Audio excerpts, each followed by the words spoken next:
Hablando de bombas de tiempos, entrevista exclusiva con el ministro de Hacienda. Lo grabamos hace minutos, cara a cara. Mirá. Ministro de Hacienda, Nicolás Dujovne, gracias por venir a la cornisa en un día tan importante, ¿no? Gracias por la invitación, Luis. Bueno, mucha expectativa. La gente se pregunta qué va a pasar con el dólar mañana. Tiene que estar tranquila, como, digamos, tiene que ver lo que hemos hecho nosotros a lo largo de estos años. Siempre hemos tenido un Banco Central que ha cuidado a los argentinos, así lo hemos hecho la semana pasada. Tenemos que poner en contexto lo que está ocurriendo. Hay un fenómeno de apreciación mundial del dólar contra el resto de las monedas emergentes. Nosotros tenemos tipo de cambio flotante.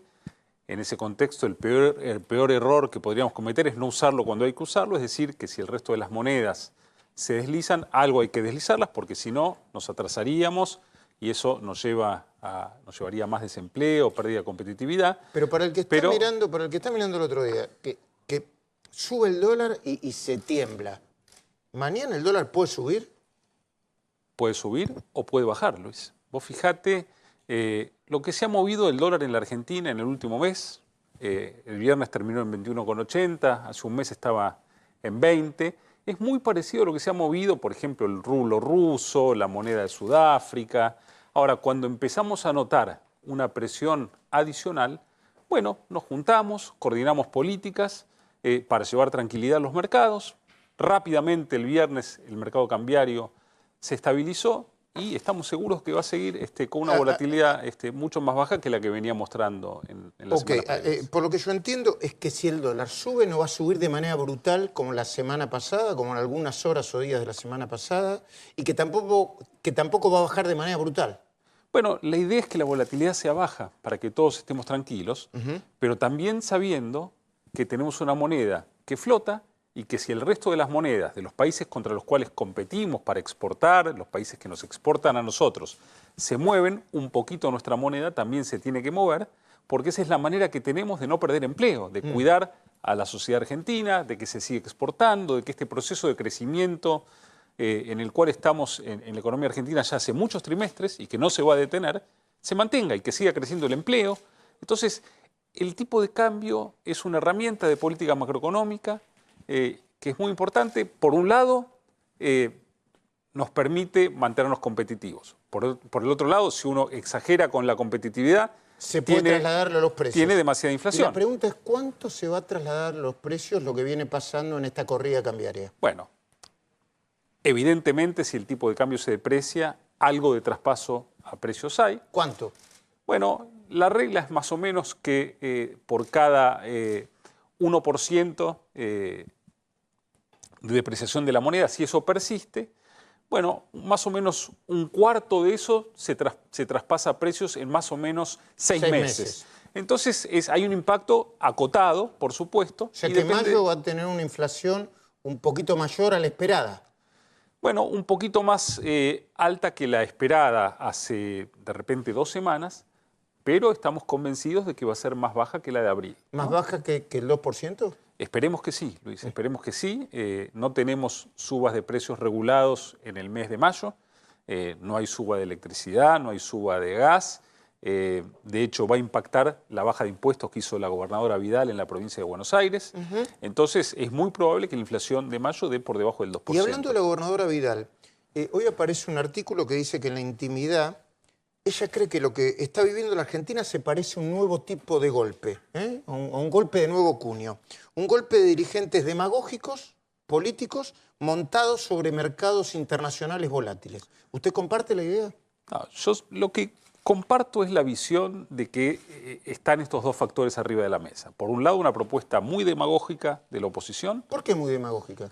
Bueno, porque hay dos factores. Por un lado, estamos todos convencidos de que el déficit fiscal tiene que bajar en la Argentina. Y de hecho, la oposición tiene una visión muy crítica sobre el proceso de endeudamiento de la Argentina.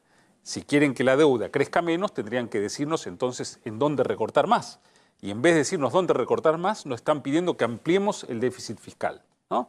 Entonces, la propuesta de la oposición implicaría aumentar el déficit fiscal en unos 100.000 millones de pesos. De retrasar las tarifas. Por año, de retrasar las tarifas. Entonces, yo creo que es demagógica por el costo y también porque no es el rol del Congreso fijar la política tarifaria. Vos fijate que toda la política tarifaria se discutió en el presupuesto en las audiencias. Y en las audiencias públicas. donde la oposición tuvo la chance de ir ahí a discutir, a decir no estoy de acuerdo, y no apareció nadie. Entonces, hoy, montarse con una propuesta demagógica, yo creo que destinada a dañar al gobierno, no tiene ningún sentido. Sí, que es destinada ¿No es para favorecer a los argentinos? Es que no lo favorecería, Luis. Si avanzásemos con esa propuesta, el aumento en el déficit fiscal generaría un descalabro macroeconómico, tendríamos que tomar más deuda. Eso. Bueno, a ver, a mí me dicen que cerca del presidente dice, yo sé que usted es prudente en el lenguaje, no puede ni siquiera levantar la voz porque los mercados se pondrían nerviosos, pero cerca del presidente dicen, o es esto que les proponemos ahora, o es un superajuste insoportable, Luis, o hiperinflación. Déjame llevártelo a dos planos. ¿Es eso o no?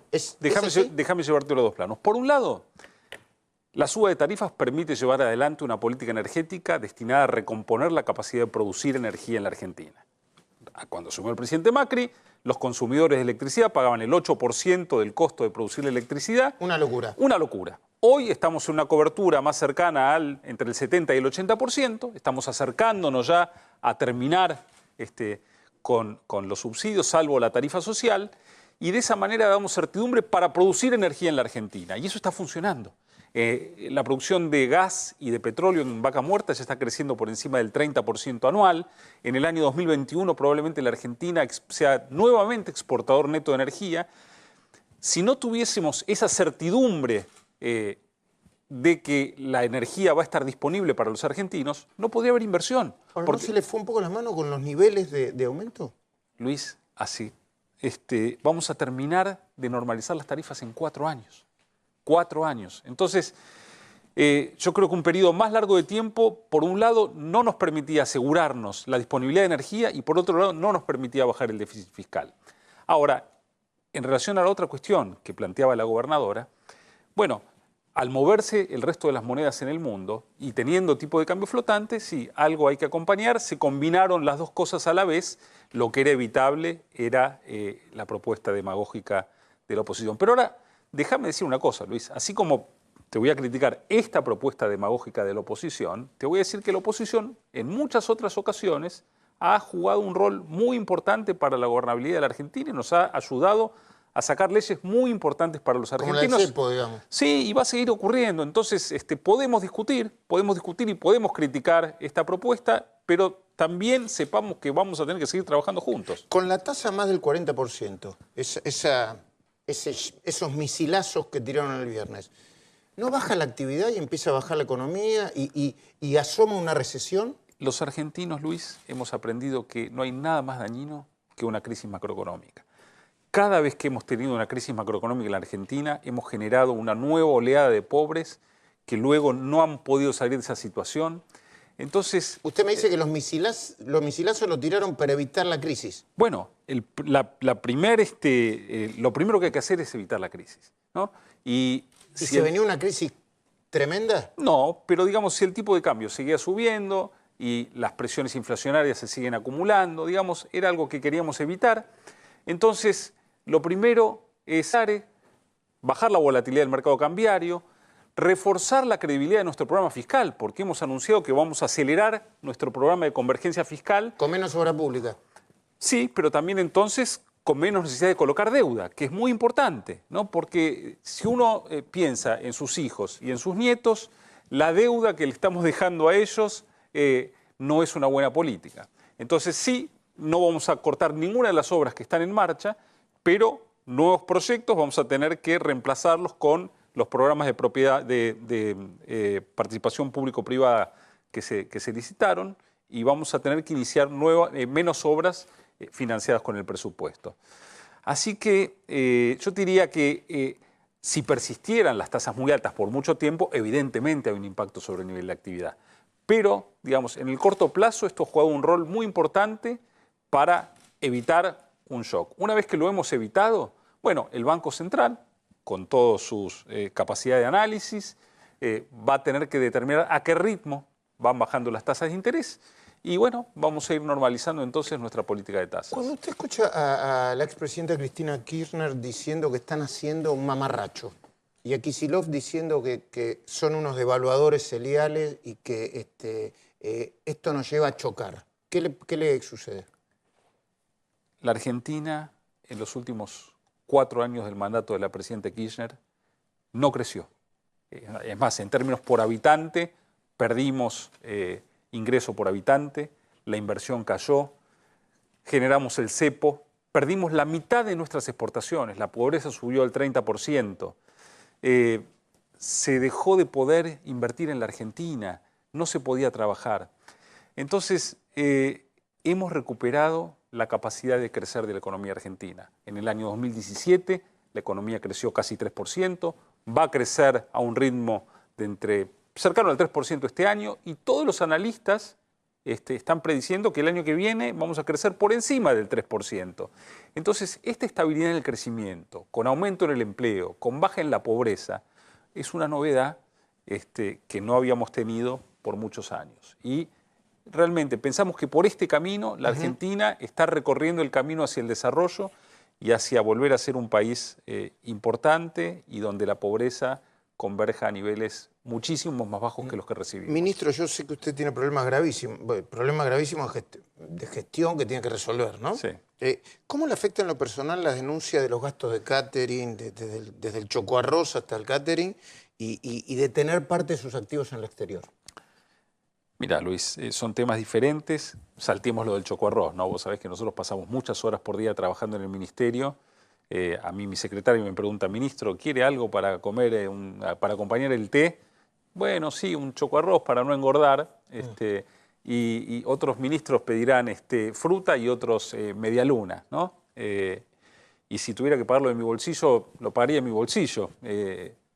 Así que con respecto al resto de los gastos, al dinero en el exterior, yo nunca he querido hablar mucho de este tema, pienso que tengo que hablar a través de mi declaración jurada. Siempre se me ha criticado por el dinero en el exterior con mi declaración jurada de cuando no era ministro, porque es de diciembre de 2016, donde además casi todos mis activos están invertidos en bonos de la Argentina, que es lo mismo tenerlos en el exterior que en una cuenta en la Argentina. La pregunta es, ¿por qué no lo traes si es...? Bueno, yo la verdad es que cuando vean mi declaración jurada en el mes de junio, ya van a ver que una parte importante de mi dinero en el exterior ya había venido en el año 2017. No lo quería decir porque yo pienso que tengo que hablar a través de mi declaración jurada. Y cuando vean mi declaración el año que viene, el 2018, en 2019, van a ver que en 2018 también traje otra parte sustantiva y que ya es más importante lo que tengo aquí que lo que tengo en el exterior, ¿no? Con lo que he traído este año. No lo quería decir, sos la primera persona a la que se lo digo porque realmente siempre pensé que esos son datos privados y que lo que sí es público es la declaración jurada de bienes. Pero sí he dado ya pasos para terminar con esta discusión porque mis activos eran activos expuestos al riesgo argentino, porque yo confío en la Argentina y tenía bonos argentinos en el exterior. Entiendo. Una parte importante ya ha venido para acá, el resto ha venido este año, se va a ver el año que viene, en mi declaración del año que viene, y bueno, ahí estamos. Ministro, ahí tiene la cámara que mañana debe estar mucha gente preocupada por cómo arranca el mercado cambiario y cómo puede afectar su bolsillo. Bueno, yo lo único que puedo decir es que tengan tranquilidad, estamos en manos de un gobierno que está preocupado por mantener este proceso de crecimiento, por mantener el empleo, por cuidar a los que menos tienen. En eso, bajar la volatilidad es muy importante, nos preocupa la inflación y por eso sabemos que tranquilizar el mercado y bajar la volatilidad es muy importante. Así que sepan que vamos a tener seguramente semanas tranquilas y donde es muy importante que cada uno pueda dedicarse a lo suyo, a su actividad.